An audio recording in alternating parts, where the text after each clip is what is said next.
Day one of WrestleMania has finally been completed, and it was a hell of a show. But the question is, can it even be topped? What's up, everybody? It's the Sports Code, aka Aiden, and welcome back to another video. This video is going to be about day one of WrestleMania and how good it really was.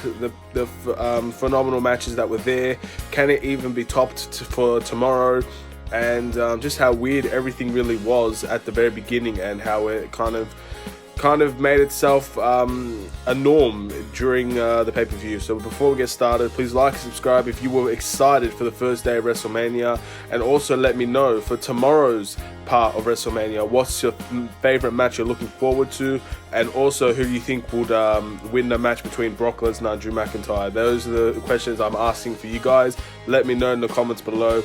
And we'll get started. Before I go into the matches, I just have to say it was an extremely weird phenomenon that we were in when there were basically no fans in the arena. It wasn't the same, of course. Like, WrestleMania would never be what it is without the fans. But for WWE being in a predicament that they were, how strong of a decision they had to make in order to change the pinnacle of wrestling forever, really. How they had to either put on a show with no fans and give the people at home something to watch, or to completely move it or cancel it because it's just not the same. It was an extremely tough decision to make. So before I go into any matches, before I critique or give beautiful comments on these matches, I have to give credit to WWE for making a very strong decision that divided a lot of people.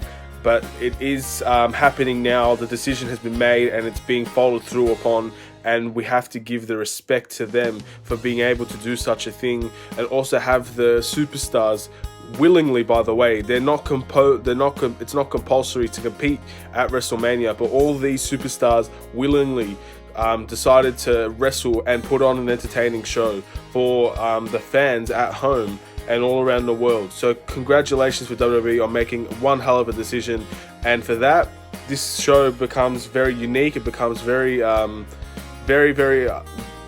weird, I would say, strange, but it's also very memorable at the same time.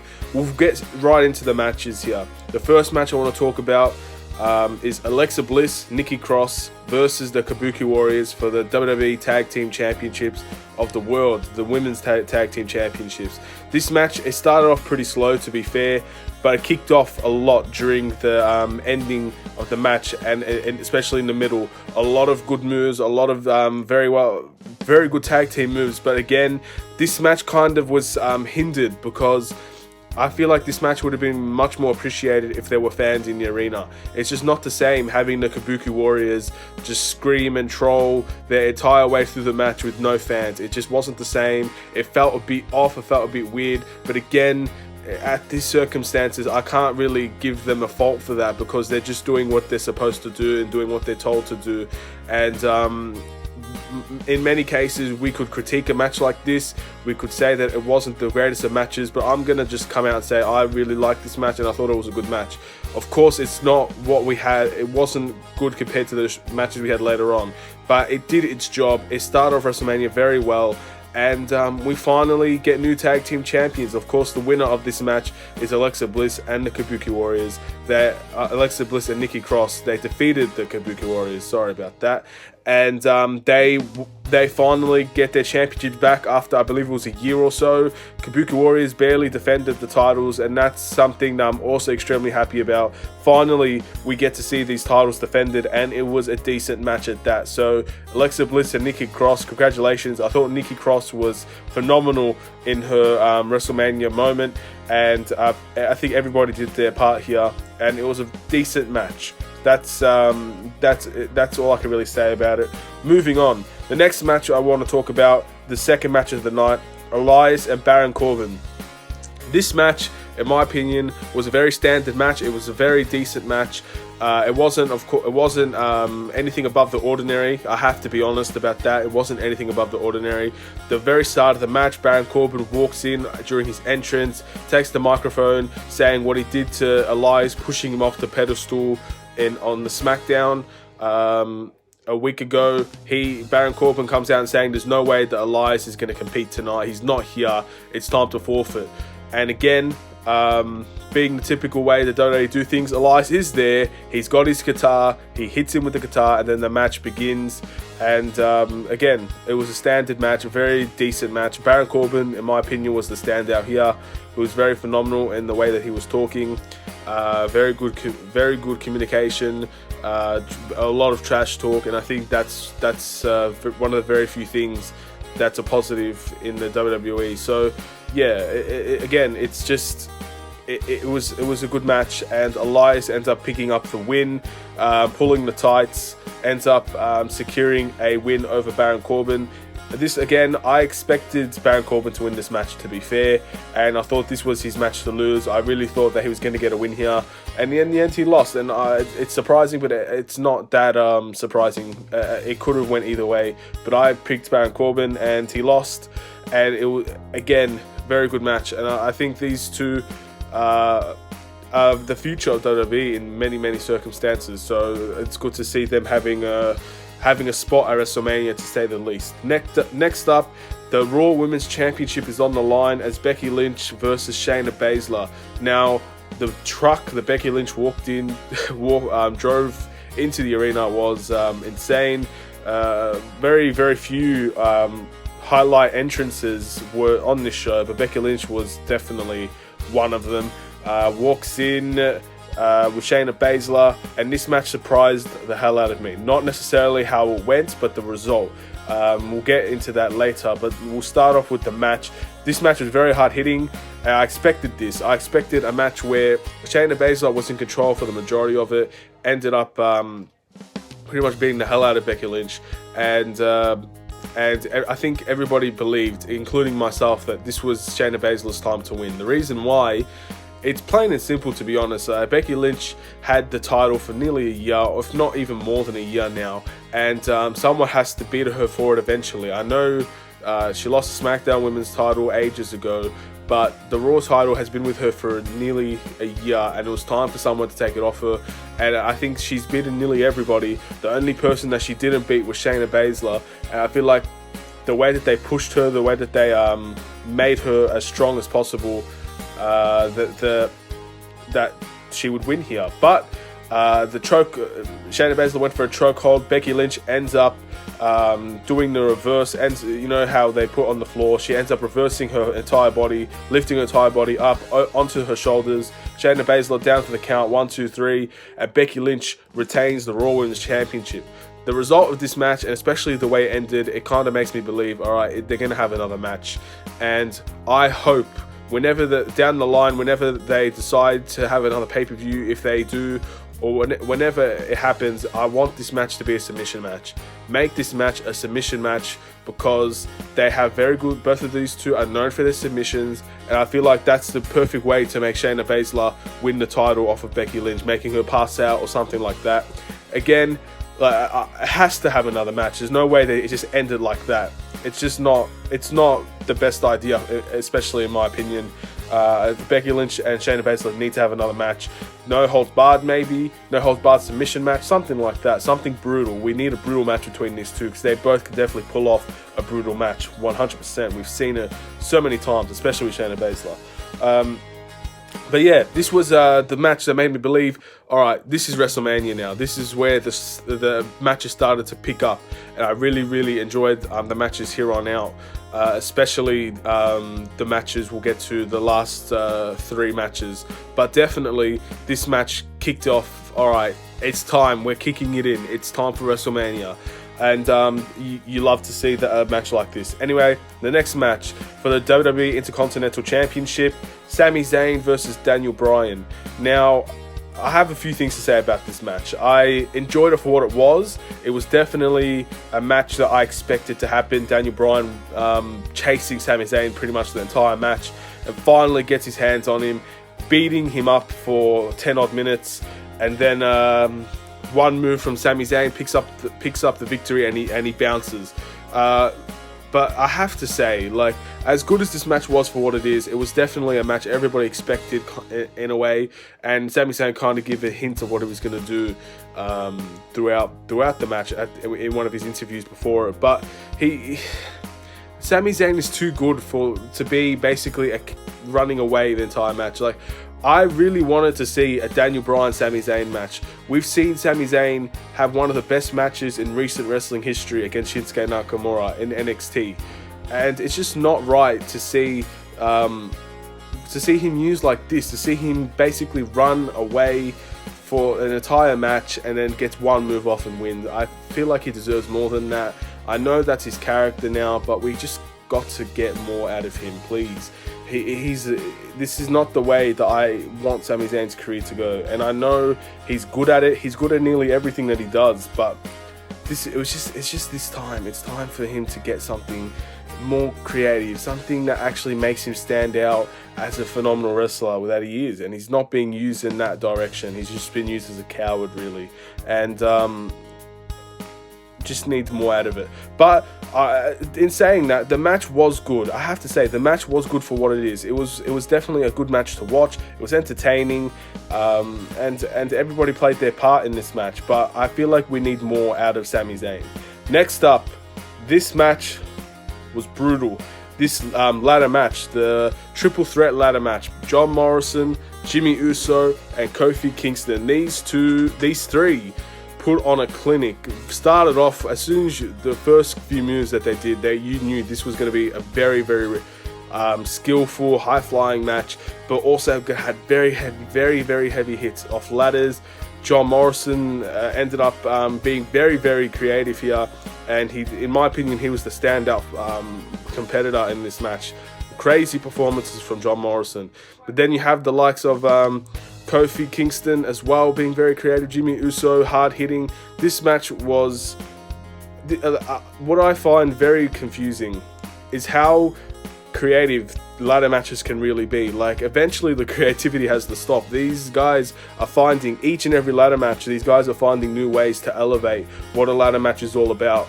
And I find it so hard to believe. I know this wasn't at the level of a TLC 2 between the Dudleys, Edge and Christian, and Jeff and Matt Hardy, but somewhere down the line, you have to say, they keep raising the bar of what a ladder match is. This was a phenomenal match, and this is, again, another one of those matches where you just really, really wish there were fans there to see it.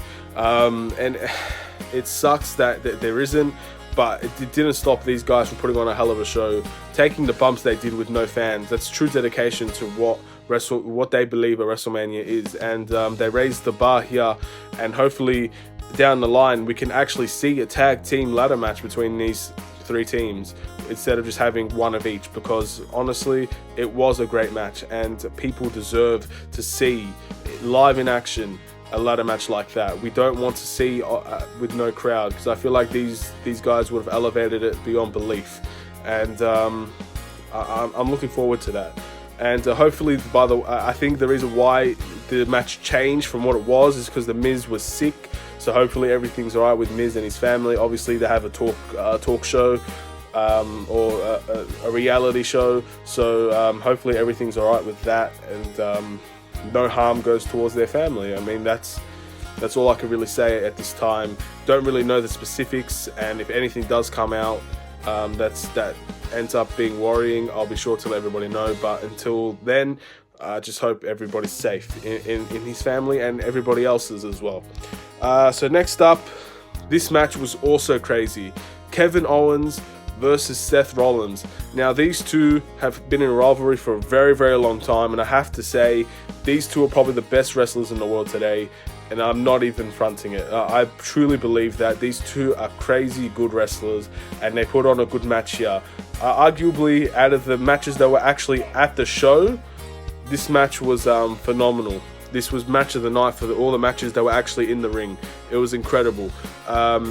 These two, the trash talk as well, gave this element of this match that I didn't believe existed. Like the trash talk between these two was is one of the very few positives of not having fans in the arena, as you could actually hear the conversations between the wrestlers, how they can make it more personal just by talking to each other during the match.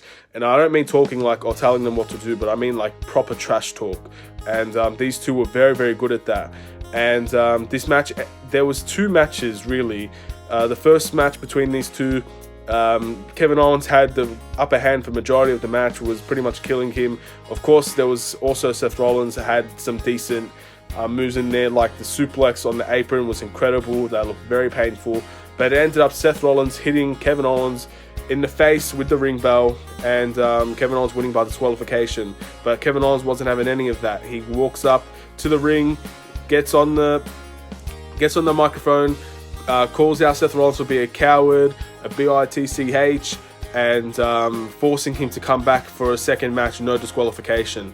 And this match, second match, was just as brutal. Chair shots, vicious chair shots, trash talk to beyond the next level. But then Kevin Owens finally gets the upper hand, hits him with the bell, puts him on the table. He climbs up to the Wrestlemania logo, and just when you think that there's no Wrestlemania moment that would be remembered in this Wrestlemania, Kevin Owens definitely makes one.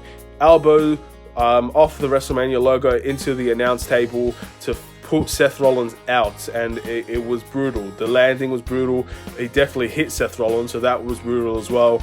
And yet again, WrestleMania moments happen every year, don't they? And this is one that I will go into more detail about, but this is definitely one that hopefully we can all remember. And the ending of the match, he finally gets him into the ring. He looks him in the eye, Seth Rollins pleading him not to end the match. Kevin Owens finally gets the stunner, ends it. 1, 2, 3. Kevin Owens is the winner. Give Kevin Owens a championship, man. That was a phenomenal match. And finally, this feud has been put to bed. Very, very outstanding match. And now I kind of want to go into detail about this WrestleMania moment, because having a WrestleMania moment with no fans there is very, very worrying, because this is a moment that deserves to be remembered. Just like the Hell in a Cell, I think it was between Shane McMahon and Kevin Owens. That moment is remembered, but still, like, there were fans there. This one, as good as it was, the elbow to Seth Rollins on the apron, on the announce table, is it going to be remembered as a WrestleMania moment because no fans were there? Are they going to show this on highlight reels for years and years to come? Is it going to be one of those moments that will never be forgotten? I truly hope it is, because it was a fantastic match with a very, very good ending. And if Undertaker and AJ Styles wasn't in this day, or it was ended up being tomorrow, then this match would have been the best match of the night. I can guarantee it. But is that WrestleMania moment going to be remembered now? Because there was no fans there. There's no fans cheering or holy shit, oh my goodness. There was nothing. It was just silence. And that's why having fans there means a lot to a lot of people. And that's why people wanted it to be cancelled or delayed. But hopefully WWE can look past that and make this a moment to remember for years and years to come, because it truly deserves that type of level. It truly deserves that type of respect, that especially with these two competitors involved. We'll move on from that. Obviously, congratulations to these two putting it on a heck of a match. We'll go to the next match: Braun Strowman versus Bill Goldberg for the WWE Universal Championship. This match went. Both of these guys did exactly what I expected. This was a match that was very, very short, but it got the job done. Started off, Bill Goldberg spears Braun Strowman three times. Braun Strowman ends up kicking out, does his finisher, the power slam 4 times, and the winner, Braun Strowman. This match, again, basically me talking about it is how long the match went, because these two, like, this is what they're known for. You're not going to see a half an hour tactical masterclass from these guys. That's not what they're about. They're very hard hitting, they're brutal, and I think quick matches works for both of them. And this is what happened. They ended up having a phenomenal match in a very quick succession. And Braun Strowman is finally, his future, it can finally start. His career, his dominance at the top can finally begin. We've all wanted Braun Strowman to reach this point, and it's finally happened. And maybe it's not the greatest way to get to that point because of Roman Reigns not competing and him taking his spot, but by hook or by crook, he finally got his moment. And now the dominance of Braun Strowman can hopefully happen, because as good as is him winning the Intercontinental Championship, I think we all think a little bit better of Braun Strowman. I'm not disrespecting the IC title. It's very prestigious and it's doing great things, but I think when you look at Braun Strowman, you would think he would be the Universal Champion or a WWE Champion, and he is now. It's time to take that torch and carry it as long as you can. And I feel like this is the start of a very special thing for Braun Strowman. So congratulations to him. Last, but definitely not least, The Undertaker versus AJ Styles in a Boneyard match. This match was incredible. When WWE do something right, this is the result. This match. This was a once-in-a-lifetime opportunity to create something so special with The Undertaker and AJ Styles. And both of them delivered beyond belief. I couldn't believe how good this match was. Going into this, I expected something similar to a Matt Hardy, Bray Wyatt match or something like that. And in a way, it's what we got. But this was done to perfection. Honestly, it was done to perfection. The way that they both entered the yard with AJ Styles coming out of the coffin, laughing his ass off. He's ready to go. He's ready to troll. And Undertaker, the American badass, comes on his bike, and they get going. Undertaker comes in hot, pretty much beats AJ Styles, breaks his window, cuts his arm open, and trash talking the whole way. But AJ Styles brought a bunch of help. Brought Druids, brought Gallows and Anderson, and eventually he got hold of The Undertaker. And then this is where the storytelling really kicks in, because while Undertaker's down and out, AJ Styles, he's acting cocky, he's ready to go, he's trash talking Undertaker. Undertaker looks spent, he looks tired, he looks like a broken man. And AJ Styles was trash talking Undertaker all the way to his grave. He pushed him through a gate or through wood, or through the wooden house, and pretty much just beating the hell out of him all the way to his grave. And then he finally throws Undertaker into the grave. And then that one moment where you truly believe AJ Styles is going to bury the Undertaker, he's finally going to take his revenge on the Undertaker in some ways. And he's laughing his way, the evil AJ Styles laughing his way to a victory. The lights go out, then the lights shine, and Undertaker standing behind AJ Styles, and a confused look on AJ Styles' face, the confused little man running away from the dead man, as he has that second win. He beats the hell out of everybody. He beats up Carl Anderson and Luke Gallows, and then he choke slams AJ Styles off of the roof. That looked devastating. And then that was it. Undertaker gets his trash talk on, talking to AJ Styles, saying, what's my wife's name? Or how old did you think I am? Basically asking questions that AJ Styles was mocking him for months and months. And then as AJ Styles was crawling away, begging Undertaker not to finish him off, begging him to not bury him, apologizing to the Undertaker, and Undertaker just trash talking him, giving him respect but also trash talking him. He finally ends the match, kicks him into the grave, puts all the dirt on. The match is finished. Undertaker gets his bandana, puts it back on, hops on his bike, raises his hand, the fire goes out, the logo comes on, and Undertaker rides off for his last ride into the sunset. And this match was, honestly, me talking about it doesn't do it justice. You need to go watch this match for yourself.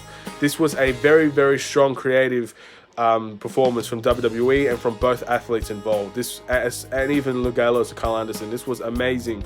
The storytelling in this match was incredible, and it was history making. And it's not a WrestleMania 101 between Shawn Michaels and Undertaker. It wasn't a masterclass like that, but in its own way, it created history, and it brought something to Undertaker that makes him even more legendary than what he is. And I'm not going to be the one to say the Undertaker should stop wrestling. I believe that if you really love something that much, then age shouldn't be a problem. It's all about when you decide you don't want to do it anymore. Forget what other people say. But I have to be honest, if this was his last match, if this was truly his last ride, then this was a hell of a way to go. This was definitely a way to end your career, and it would be iconic. There were so many advertisements brought out to the show, these Snickers advertisements, and WWEshop.com, all these advertisements. But the one that really stuck to me was a quote that Undertaker said during one of his shows they were producing. He said that what makes someone great and someone a legend is the way that they walk out. and Undertaker said that he's not going to walk out unless there's a match befitting of him walking out, a match that was so legendary that he would walk out on his own terms, pretty much.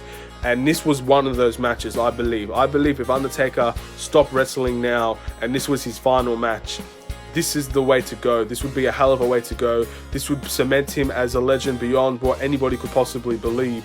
And he's already what people could never believe happened. Undertaker is even more of a legend, and that's very, very hard to say because the guy has been the heart and soul of WWE for ages. So if this truly is his last ride, man, what a ride it was, and what a match to end it off on. And we'll see what happens in the future with that. All right, that's it for WrestleMania, guys. At least day one. The next day, what are you guys looking forward to tomorrow? What's going to be your favorite match for tomorrow? There's a lot of exciting matches still to come. You got Edge and Randy Orton, John Cena and The Fiend, Drew McIntyre and Brock Lesnar. There are very good matches still to be shown, and I'm excited, but I can't see WWE topping it. I can't see WWE topping this today. Maybe it's just that match, but I can't see them topping it. I'll let you know what I think tomorrow if they really did top it. But for now, this is untoppable for me, and we'll see what happens for the next day. There has to be something majorly good for me to change my mind. So let me know what you guys think. Let me know what you guys are most excited for. I want to thank you all for watching. Please like, subscribe if you're new, and let me know who's going to win the Brock Lesnar and Drew McIntyre match as well. I'm very intrigued. And this is a Sports Code. Have a safe night, safe day wherever you are. See you tomorrow for WrestleMania Part 2. Take care and peace.